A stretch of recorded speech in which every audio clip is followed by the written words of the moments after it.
തൃശൂരിൽ റോഡിലെ കുഴിയിൽ വീണ് മരിച്ച വിഷ്ണുദത്തിന്റെ കുടുംബത്തിന് നഷ്ടപരിഹാരം കൊടുക്കാൻ ശ്രമിക്കുമെന്ന് തൃശൂർ മേയർ MK വർഗീസ് 24നോട്. നിയമം അനുവദിച്ചാൽ ഉടൻ നഷ്ടപരിഹാരം നൽകും, അല്ലെങ്കിൽ സർക്കാരിനോട് ആവശ്യപ്പെടും. റോഡിലെ കുഴികൾ അടയ്ക്കാൻ ഉടൻ നടപടിയെടുക്കും. വിഷ്ണുദത്തിന്റെ മരണം പ്രതിപക്ഷം മുതലെടുക്കുന്നുവെന്നും MK വർഗീസ് പറഞ്ഞു. റാഫി കരീം തയ്യാറാക്കിയ റിപ്പോർട്ടിലേക്ക്.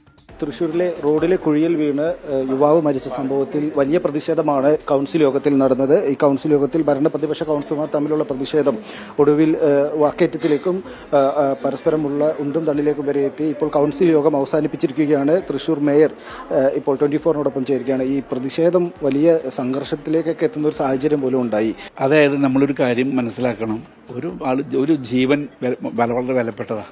അത് പോയി എന്നതിൻ്റെ ഭാഗമായി 33 വയസ്സുള്ള ഒരു പയ്യൻ എന്ന് പറഞ്ഞാൽ എനിക്കും കൂടി ഉൾക്കൊള്ളാൻ പറ്റുന്നില്ല. ഞാനിവിടെ സ്ഥലത്തുണ്ടായിരുന്നില്ല.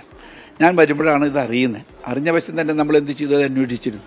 പക്ഷേ ഇതിന് മുമ്പ് നമ്മൾ മനസ്സിലാക്കേണ്ടത്, ഇവിടെ 104 ചതുരശ്ര കിലോമീറ്റർ സ്ഥലത്ത് എവിടെയൊക്കെ കുഴിയുണ്ടെന്ന് അന്വേഷിക്കാൻ ഒരു മേയർക്ക് തന്നെ സാധിക്കില്ല. അതിനാണ് ഈ ജനപ്രതിനിധികളെ വെച്ചിരിക്കുന്നത്. അവരെന്താ ചെയ്യേണ്ടത്? എൻ്റെ ഡിവിഷനകത്ത് ഇന്നമാതിരി പ്രശ്നങ്ങളുണ്ടെങ്കിൽ റണ്ണിങ് കോൺട്രാക്ട് എന്ന് പറയുന്നൊരു സംവിധാനം കൂടിയുണ്ട്. അതാത് ഡിവിഷനിലെ എയിമാരുണ്ട്. എയിമാർക്ക് അവർക്ക് കത്ത് കൊടുക്കാൻ എല്ലാവരുടെ കയ്യിലും നമ്മൾ ലെറ്റർ പേഡ് അടിച്ചു കൊടുത്തിട്ടുണ്ട്.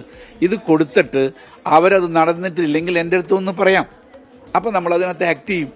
ഈ മരിച്ച വിഷ്ണുദത്തിന്റെ കുടുംബത്തിന് നഷ്ടപരിഹാരം നൽകണമെന്നുള്ളതാണ് പ്രതിപക്ഷത്തിന്റെ പ്രധാനപ്പെട്ട ഒരു ആവശ്യം. അത് പരിഗണിക്കുമോ? എൻ്റെ കാഴ്ചപ്പാട് അവന് 1 കോടി കൊടുത്താൽ പോരാ, 2 കോടി കൊടുക്കണമെന്നാണ്.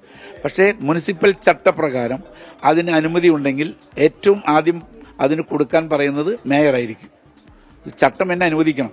ഞാൻ സർക്കാരല്ല, സർക്കാരിൻ്റെ കീഴിലുള്ള ഒരു മുനിസിപ്പൽ കോർപ്പറേഷനാണ്. ആ കോർപ്പറേഷൻ്റെ അധിപനാണ് ഞാൻ. എനിക്ക് അങ്ങനെ അതിനുള്ള അധികാരം ഉണ്ടെങ്കിൽ ചട്ടം പരിശോധിച്ച് പരമാവധി തുക കൊടുക്കണമെന്നാണ് എൻ്റെ ആഗ്രഹം. പക്ഷേ ഇല്ലെങ്കിൽ ഞാൻ ഈ വിഷയം സർക്കാരിലേക്ക് എഴുതാനും ഞാൻ തയ്യാറാണ്.